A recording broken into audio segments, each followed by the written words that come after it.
So then there was a succession of 10 living Sikh gurus. And with the final living Sikh guru, Guru Gobind Singh Ji was his name, he said that we should be identified as Sikhs, okay? Because if we weren't wearing a turban, we didn't have uncut hair, you wouldn't know us from any other religion. So Guru Gobind Singh's idea was to really identify Sikhs and that we would stand out. That's what he wanted. So he baptized Sikhs and he said that you should wear the turban, you should not cut your hair. And then he also gave us some other things like wearing the kirpan, or small dagger. And this represents that we should be able and willing to defend those that cannot defend themselves and also defend our families. Okay. So in India, the Sikhs were very influential and had a big part in protecting the Hindu faith, in fact. In fact, I don't know of any other religion where they actually protected the rights of another religion to practice the way they wanted to. Okay, they were being persecuted by the Mughals, and so the Sikhs stood up and defended the right of the Hindus to worship, and all religions to worship the way they wanted to. And in fact, the Sikh Hindus sacrificed their lives for that. So, getting back to the tenets of the faith and the turban, that basically is like it was described. Guru Gobind Singh described that like a crown that we should be proud of wearing the turban, and so it gets us in trouble sometimes because many, as we have seen, many instances where people in the United States, really crazy people, have identified us with maybe part of the Taliban or some of these other terrorists because we wear turbans and uncut hair. But in fact, we are Sikhs, and I think it's a real education that needs to be done in the United States and around the world, for that matter, about who Sikhs are and what we stand for. Because we stand for really family values. There's a Sikh code of conduct. It's called the Sikh Rahat, and these are conducts of all that should be followed by all Sikhs. Just really normal things like not drinking or smoking and having families, to work have an honest living, these type of things. So I think if people knew more about what Sikhs were really about, they wouldn't say, oh, these are terrorists or anything like that. Okay. Thank you. Appreciate that. Okay, so now let's Muhammad Shafiq and Abdul Hamid, what would you like to share with us about the Islamic faith today? Well, I'd like to begin with all praise is due to Allah, the Lord of the worlds, the beneficent, the merciful, owner of the day of judgment. Thee alone we worship, and Thee alone we ask for help. Show us the straight path, the path of those whom Thou hast favored, not the path of those who have earned Thine anger, nor those who go astray. I also like to send blessing on our Prophet Muhammad sallallahu alaihi wasallam and all the prophets. Muslim believes there's 124,000 prophets came in this world, like Adam, Abraham, Moses, Jesus, David, Solomon. So, blessing on all those and with their families and their companions. We believe they were all pious people. Assalamu alaikum, which means peace and blessings be of God upon you. Now I would also like to take this opportunity to thank the Seventh-day Adventist Church for organizing and sponsoring this event. Special thanks to Pastor John Joseph, who had a lot of difficulties in reaching me a couple times. Thank you very much. Islam is a monotheistic religion. Just like Judaism and Christianity, Muslims believe in one God. And in Arabic, the name for God is Allah. The basic principle of these three main religions of the world are the same. There's 5 things that Muslims also believe in. One is Shahada, taking faith. Shahada means like when I became a Muslim. 2, Salat, we pray 5 times a day, facing toward Mecca. 3, we fast during the month of Ramadan. You probably see this on TV, which is the 9th month of lunar calendar. We pray fast from hour and a half before sunrise, and at sunset. And the fourth one is giving zakat, which is giving 2.5% of your previous year's earning to the needy people of the community throughout the Muslim world. Yeah. And the fifth is performing a pilgrimage to Mecca and Medina. Mecca, why? Because that's where Prophet Muhammad was born. And that's the first house of worship was built by Adam, then Abraham and his son Ishmael, and then Medina where the Prophet Muhammad is buried. Muslims believe in all these prophets that came before us. There's, like I said, 124,000 of them. And there is a special chapter in the Quran named after Maryam, the mother of Jesus. So we basically believe, just like anybody else, believe in one God.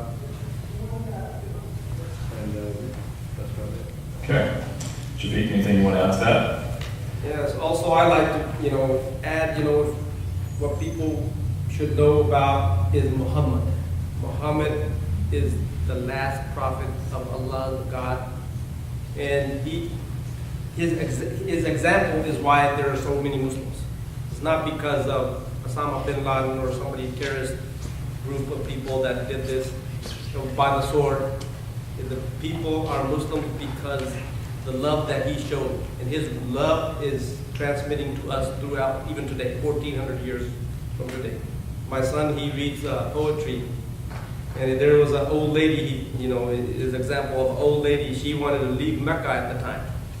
And she had all her belongings outside her house, and she wanted to leave, and all of a sudden the prophet came, he was walking by, and she asked him, "Can you help me?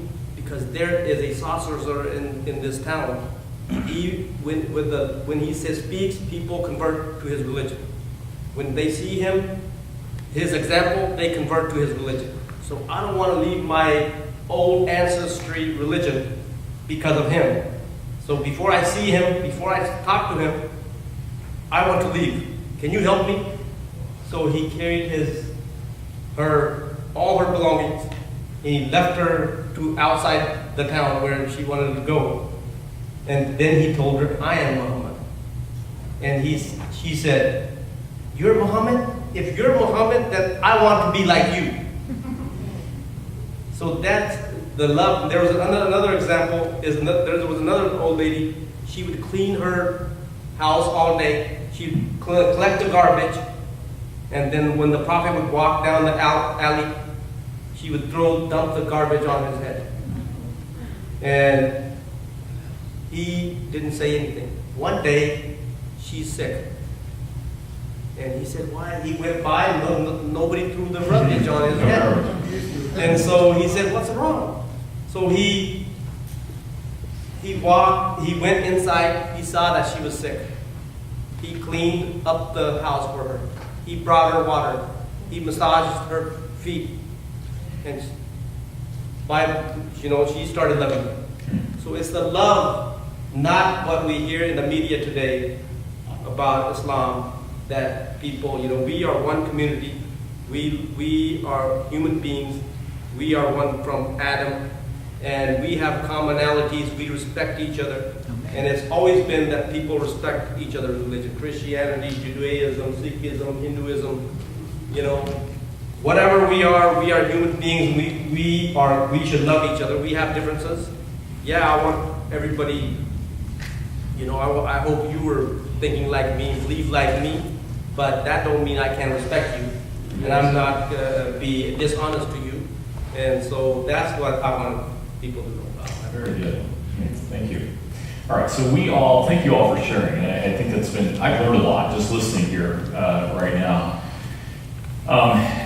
And by the way, audience, let me just say this. In a little bit, we're going to open it up for some questions for you that you can write down, and we'll go ahead and I'll read those to the panelists. I think Phila's out there. Oh, Pastor, okay. If anybody would like a little card to write down your question on, go ahead and raise your hand up, and Pastor Joseph will get that to you, okay? And you can write those questions down, and then in a few minutes, we'll collect those, and we'll go ahead and give those to the panelists here. All right, so we live in America. This is supposed to be a place where people of all faiths are respected, right? Where there is freedom of religion. And yet we know that that is not always the reality. And especially when you might have a particular a look, you're wearing a turban, or you have a certain ethnicity, and perhaps the people of your religion are predominantly that ethnicity. There is discrimination that happens even here in our land. And so let me ask you this, and we'll just kind of open it up to whoever would like to respond up here. What are the religious freedom concerns faced by your faith community, by people of your faith here in America? Anybody want to share it with us? Well, I've had direct personal experience with being discriminated against about getting in the U.S. Army as a Sikh. Okay. And in fact, in 1982, I tried to join the U.S. Army as a Sikh, wearing the turban and uncut hair. And I was denied. And before this time, the precedent was that President Harry Truman had allowed Sikhs to be in the Army starting in 1948. And then in 1981, I believe it was, that exemption was done away with. And so I felt strongly that I should be able to join the Army again. And it was just pure discrimination, really, against my beliefs and what we were required to wear. And Sikhs have shown that they perform excellent in the line of duty. In fact, Sikhs make up a large portion of the Indian Army and also the UK Army in England, the Canadian Army, and I believe there's other armed forces that have Sikhs with full turban and beard. Okay, so that's a direct experience I had. Yeah, and I just wanted to say too, I have a theory that if Sikhs had been allowed to be in the Army from that time, 1980s, up to the present time, we may have avoided that massacre that happened by this Michael Page, where he killed the Sikhs in the Sikh Gurdwara, because he was in the Army for all those years, and he was part of a white supremacist group.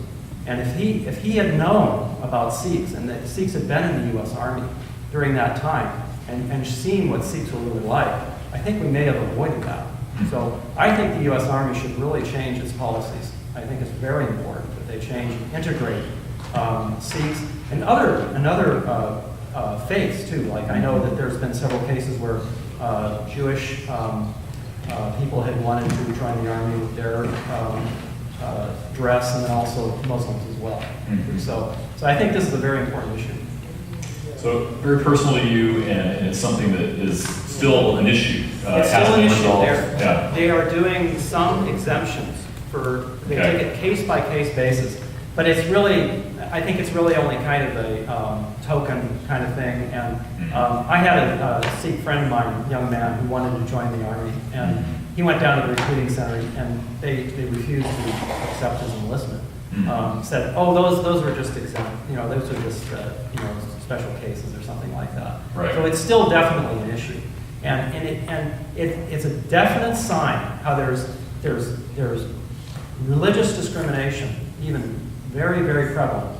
And I would say too that we think a lot of times the United States is very open and free and things like this, but it's really not in many, many ways. I visited a lot of countries, and I think that in the United States there's a lot of discrimination. We don't see it. Right. We don't want to see it sometimes, but well, it's there. And for some of us who maybe don't stand out as much because of not wearing a turban or something like that, I think it might be less apparent.